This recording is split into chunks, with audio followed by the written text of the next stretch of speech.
না এই দেশে। যদি ফেসিবাদের উত্থান হয়, আমরা এই সংসদে কেউ থাকতে পারবো না, এই বাংলাদেশে কেউ বসবাস করতে পারবো না। তারা গতবার যেই ভুল করেছে বলে মনে করে যে সবাইকে নিঃশেষ করে দিতে পারেনি। যদি বাংলাদেশকে আমরা রক্ষা করতে চাই, ফেসিবাদের প্রত্যাবর্তনকে ঠেকাতে হবে, এবং তা যদি করতে হয় আমাদেরকে গণতান্ত্রিক আচরণ করতে হবে, সহনশীল হতে হবে। সড়কে যেন আমরা অসহনশীল না হয়ে যাই, শিক্ষা প্রতিষ্ঠানে যেন আমরা অসহনশীল আচরণ না করি। আমাদের সবাইকে দায়িত্বশীল ভূমিকা পালন করতে হবে।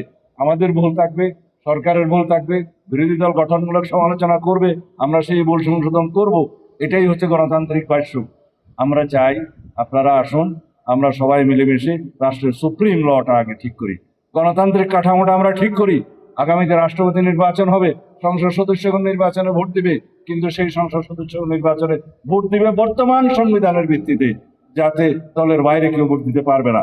কিন্তু আমরা ওই সংস্কার চাই যেন জাতীয় সংসদের সদস্যরা রাষ্ট্রপতি নির্বাচনে স্বাধীনভাবে ভোট দিবে দলের বাইরে। সেই সংস্কারটা আমরা নিয়ে আসবো। আপনারা আসুন। 10 বছরের বেশি প্রধানমন্ত্রী কোনো মেয়াদে থাকতে পারবেন না, যত মেয়াদেই হোক, যতবারই হোক, 10 বছরের বেশি থাকতে পারবেন না।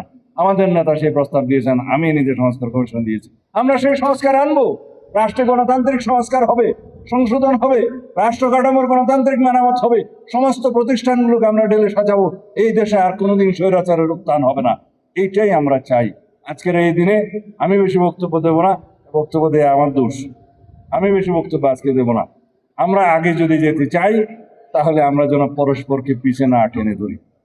আমরা যদি গণতন্ত্রকে চাই, তাহলে গণতান্ত্রিক চর্চা যেন আমরা করি।